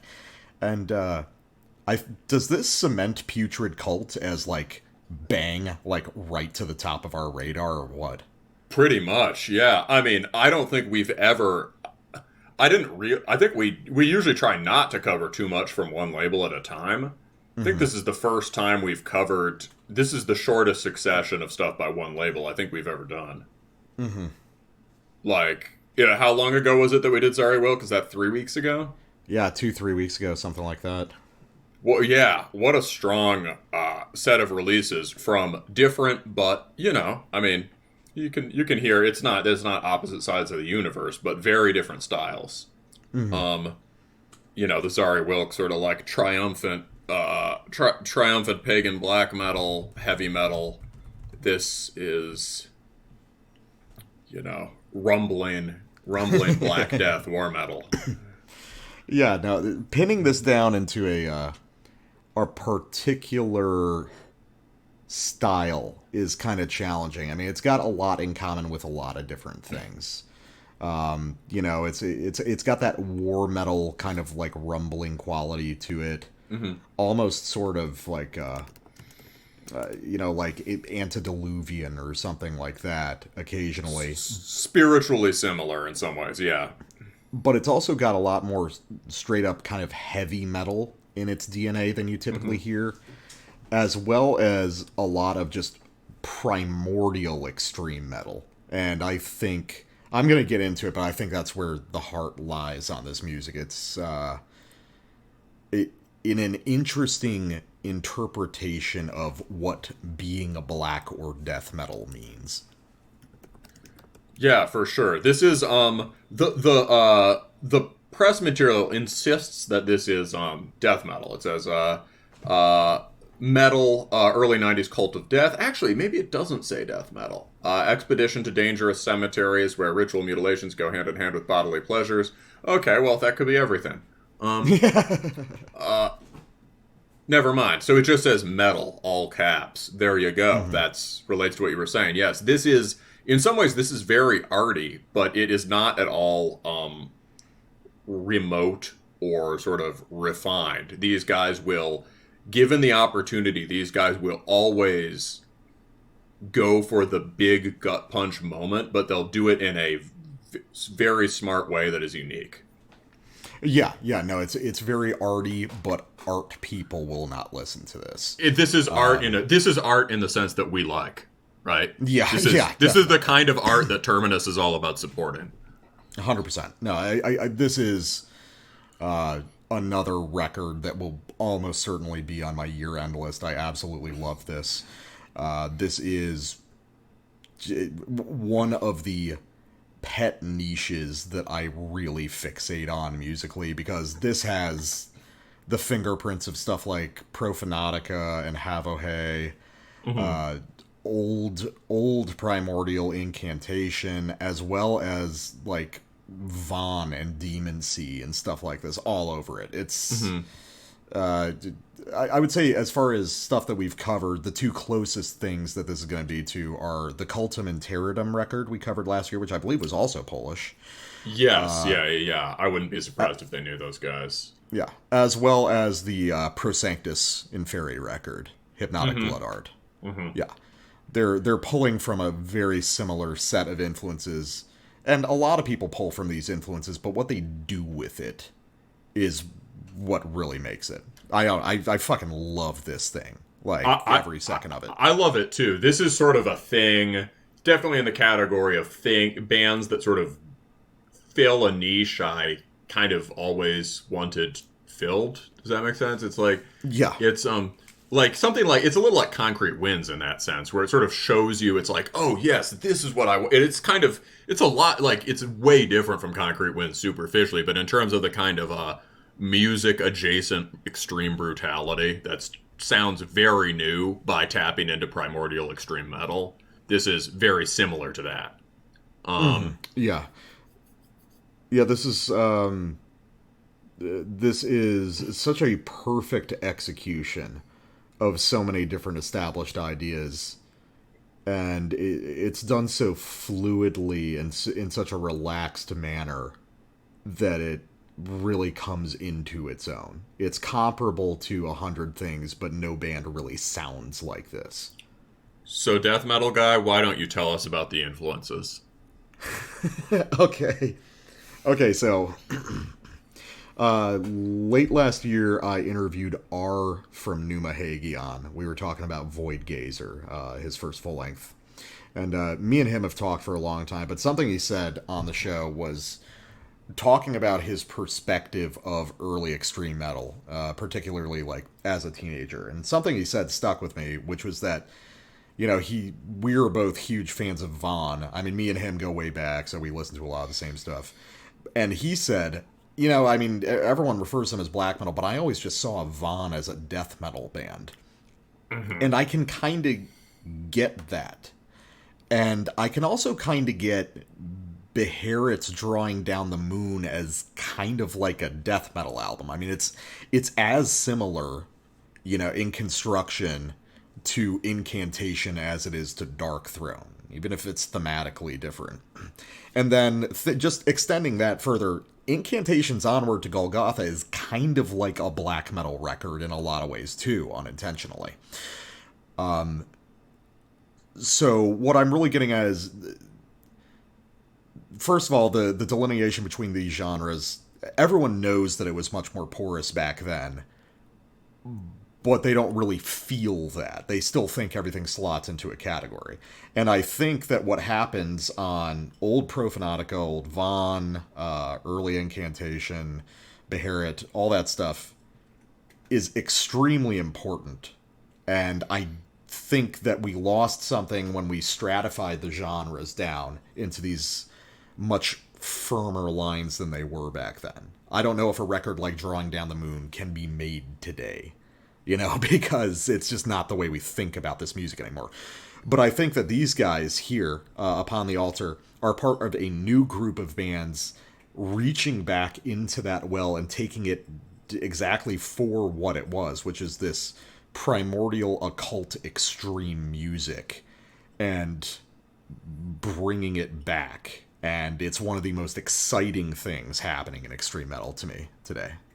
Yeah, it's more like the kind of, the raw, brutal analog to what Hessian is doing with dark metal, right? Yeah, no, those guys are tapping into this era of places where, you know, bands like Sentenced or At the Gates started doing black metal things and very death metal things, or ways that sort of ornate high elven black metal like Dawn or something, bringing all that together in unexpected ways that makes good on something that was kind of going on back then, but like, again, is about grasping these commonalities at the roots of both genres and pulling out, kind of bringing out, drawing on the strengths of both and bringing out something new.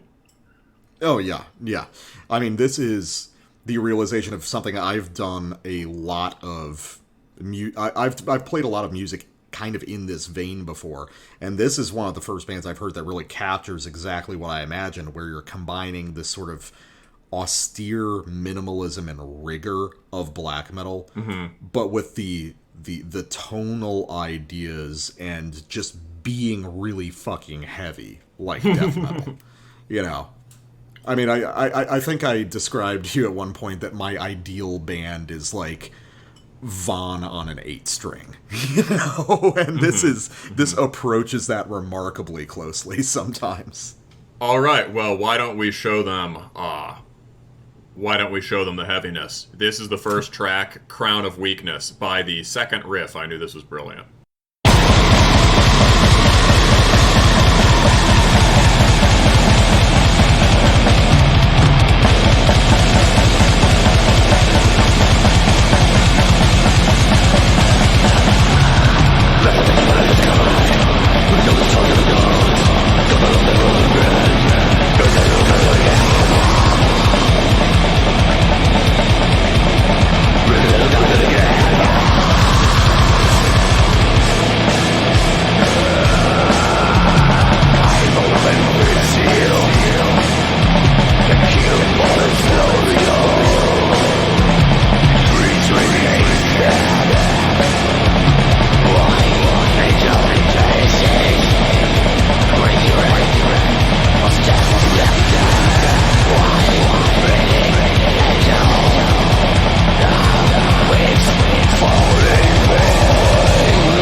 Dude, that guitar tone just sounds like grave dirt.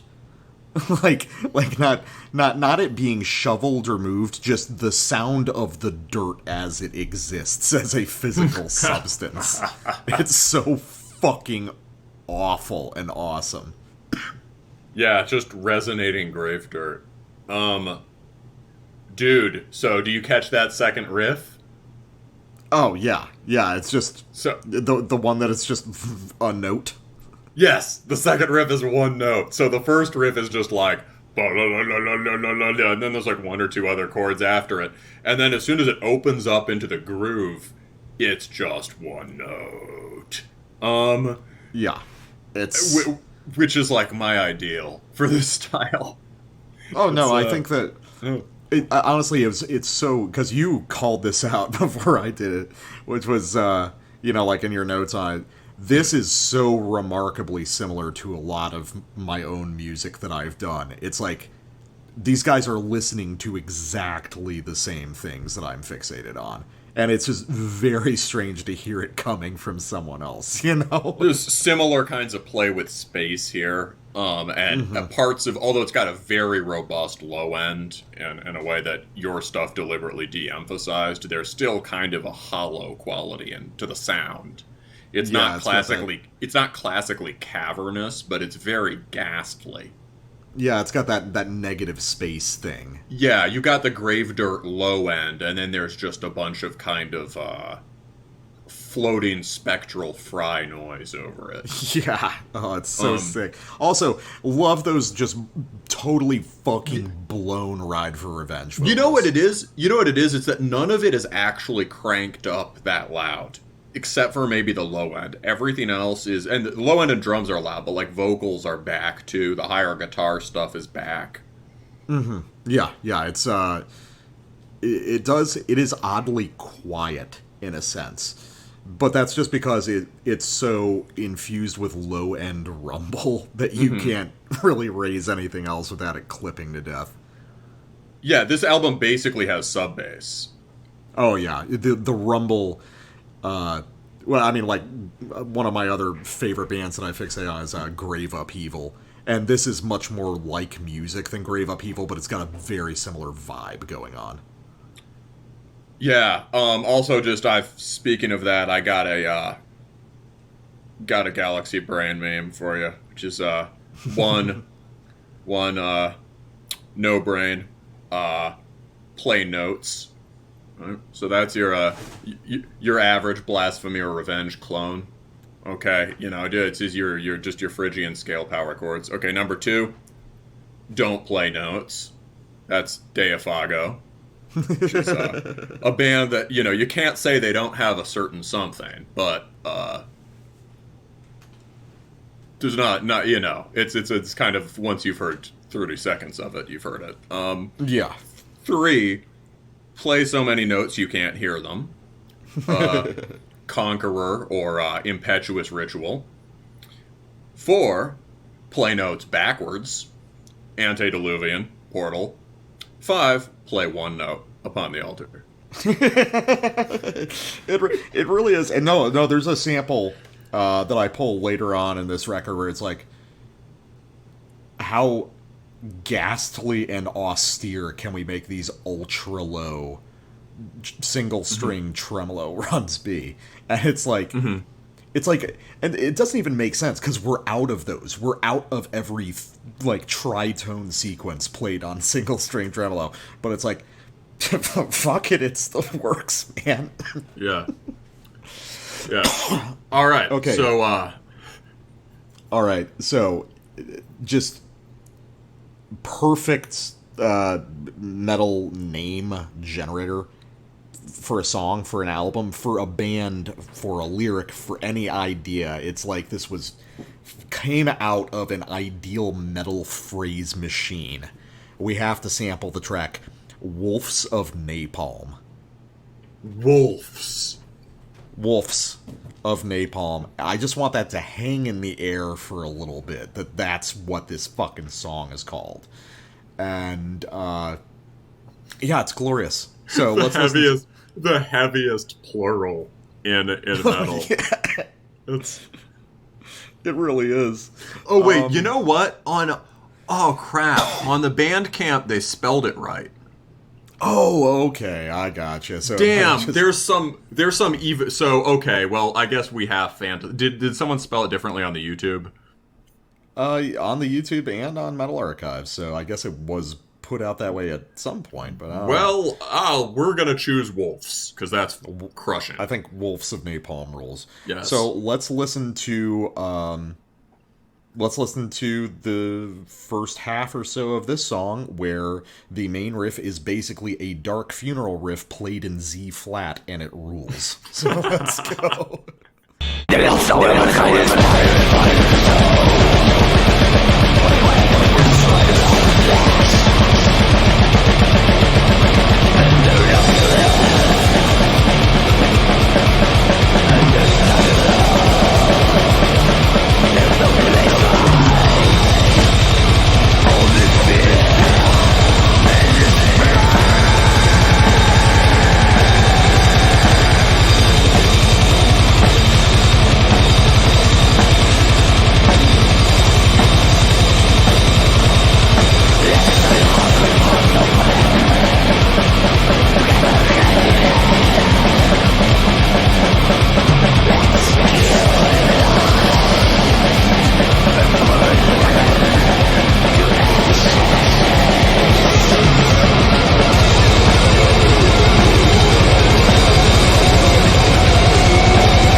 I think one of the most impressive things about this record is that they managed to make this really abstract style of Black Death really moshable.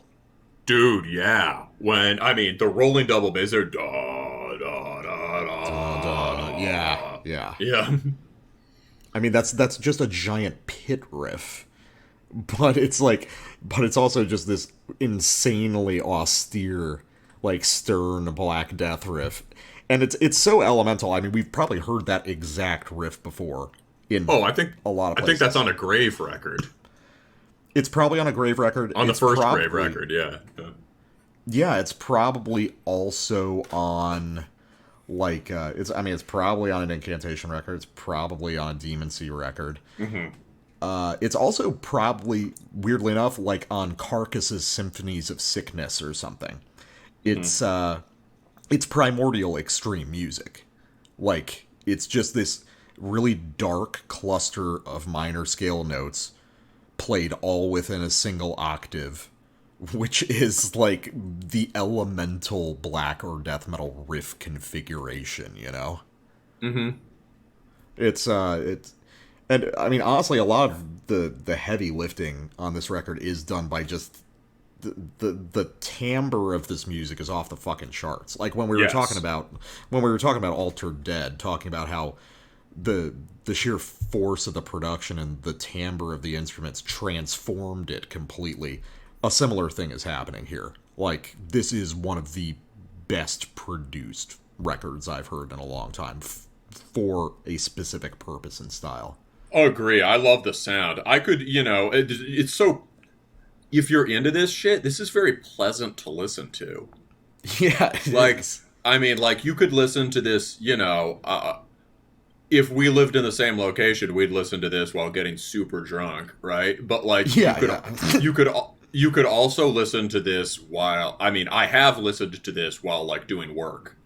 Mm-hmm. It's like good atmospheric music too, and it just fucking rolls along. Oh yeah, no, it really. I mean, I think the mark of a great record. I mean, one possible mark of a great record is its versatility in listening. Mm-hmm. And this I could listen to at any time. Just like, fucking just put it on, start to finish, don't give a fuck, gonna have a great time no matter what's going on. That's pretty much true, yeah. Yeah, it's, also, I mentioned on the last track, want to reiterate, I am in love with these vocals. The completely excessive delay on everything. It's like Ride for Revenge, and that's great. Oh, I was going to say, yeah, it's kind of like hearing... That can be a device that's used to cover up the fact that somebody can't do harsh vocals. That is not the case here. And it sounds really good. Yeah, there was a specific part during there where I was like, shit, those delayed... Like, just hearing the vocals delay. I was like, that's so heavy. Oh, yeah, it's just so... It's so fucking excessive. And it's just... It's awesome. It does make it feel genuinely fucking occult and crazy. I'm just fanboying out. It's just like, yeah, no, this is basically a perfect record. There's very little I can say about it. It's just, you just listen to it. It's great. Yeah, we're just going to keep saying it's heavy. Yeah, basically. We're going to become those metal reviewers. You know what this has in common with Zari Wilk? The headbang quality. Yeah, it does. Like, both of them are written for headbanging, and they actually emphasize big hefty mid-tempo riffs. Mm-hmm. Yeah, no, I think because that is something that probably should be emphasized a little more on this show, which is, we love these really kind of like abstract fringy things, but at the same time there's a very welcome spot at the table for stuff that is heavy metal in the traditional sense. Yeah, and this is arty and distinctive, and also that. Kind of like Mongrel's Cross does that quite well. Yeah, that's true. Alright, cool. So, Blasphemare Absens Fides, we're going to start from the beginning, and basically just... One strength of this record is the drumming, which is basically riffing in its own right, and often shapes the riffs above them. It Yeah. sometimes seems like the guitar parts are being written around the drums. Not that the drums is the only instrument that matters, but like the guitarists are responsive to the drummer. Mm-hmm. All right, so let's start from the beginning of this track, and let's roll.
Yeah, so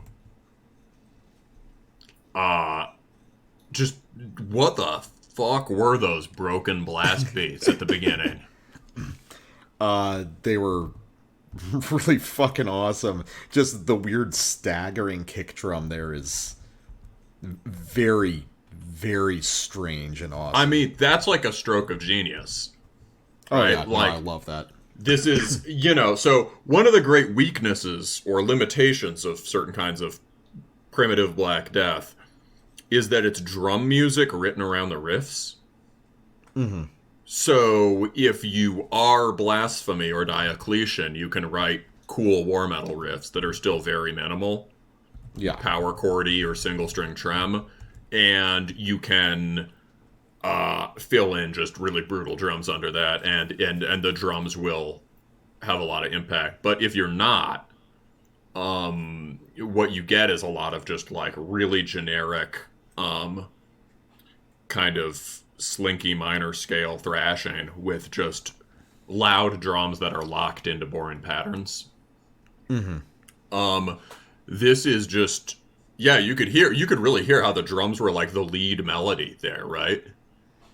Yeah, they're directing the action of the guitars. Yeah, and so and it's so fluid. You get that sort of like bouncing broken blast, and then we're into the more sort of rolling beats. Or it's like into more of a it's into then this like pounding dun, dun, dun, dun, he's a master of the heavy half blast, which is like the best thing in the war metal toolkit. Just like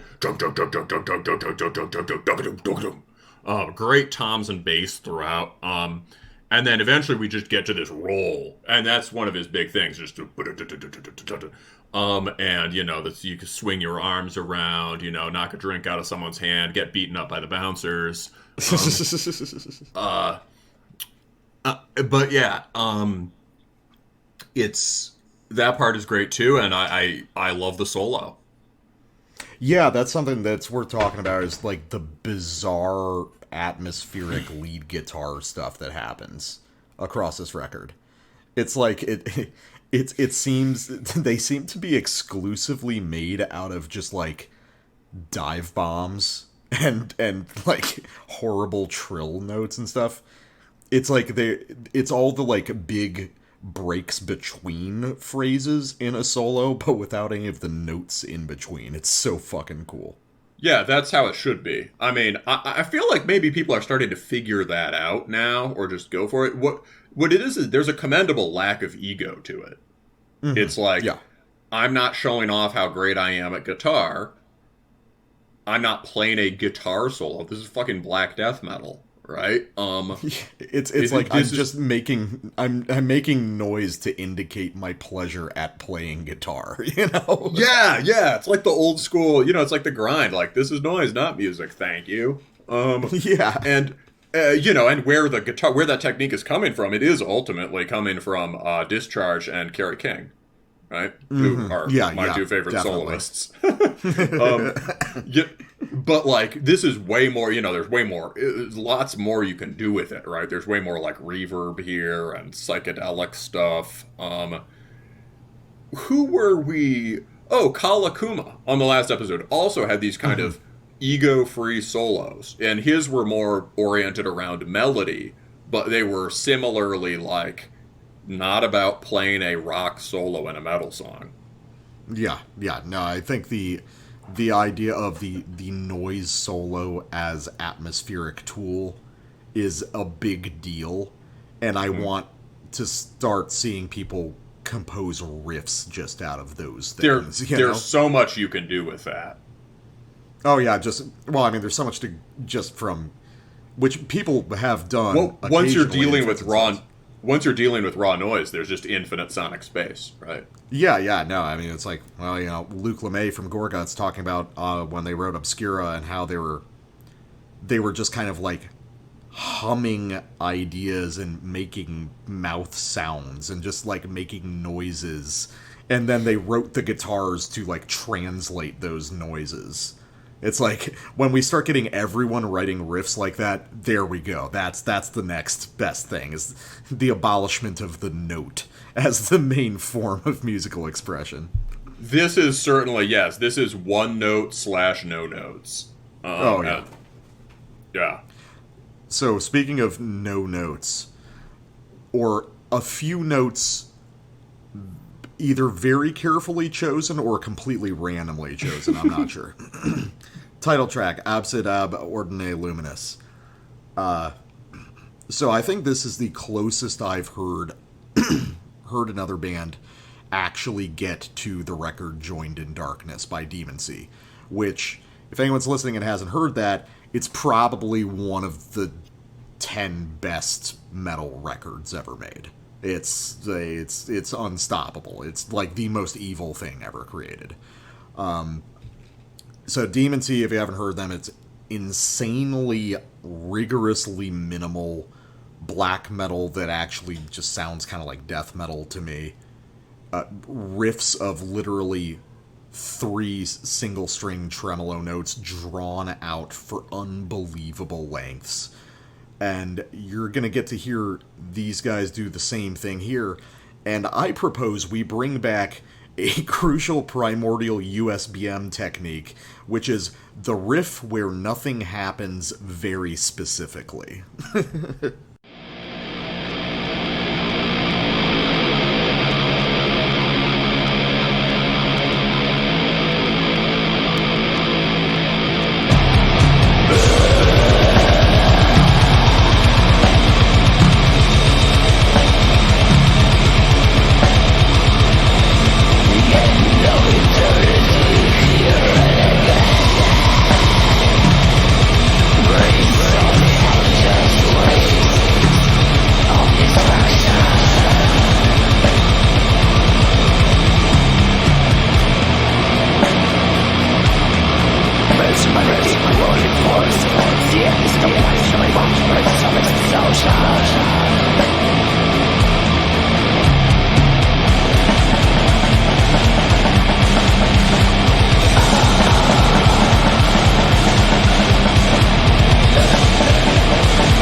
nothing happens in that riff.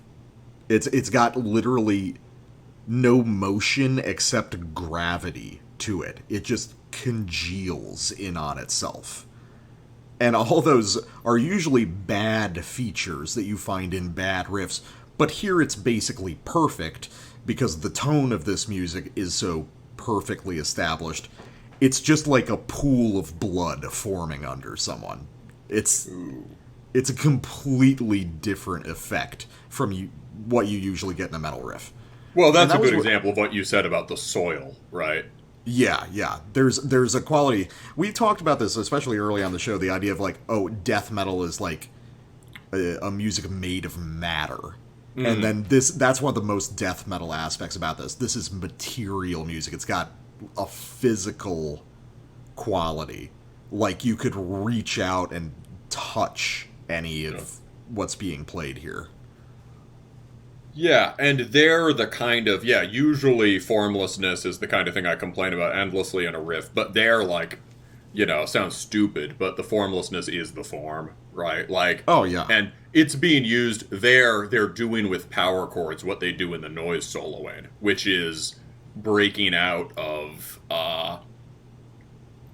basically like the melodic, keeping the same intervals as a death metal riff while breaking out of the conventional melodic parameters for it. Yeah, no, it's because this is exactly the same thing that Demoncy would do, where it's like, I mean, you could have like a really stripped down black metal riff with just a few notes in it, but the thing is, it's so elongated, you forget where the riff begins and ends. So that's something I was going to say. Yes, this is a good example of doing. It's a possibility that opens up because of the death metal influence, right? Black metal riffs kind of should have definite shape and drive, and they're usually shorter, right?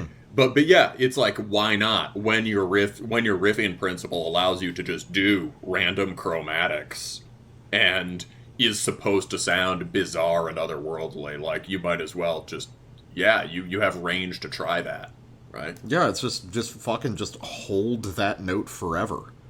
And then just when you slip to the chromatic... You know what it's also like? It's also like the totally insane, motionless tremolo riffs you hear in Mortician. Yeah, this is just all your favorite bands. This is all... Yes, this is the... I swear to God, these guys are, like, tapped into my brain. This is... this is, like, my ideal place in extreme metal.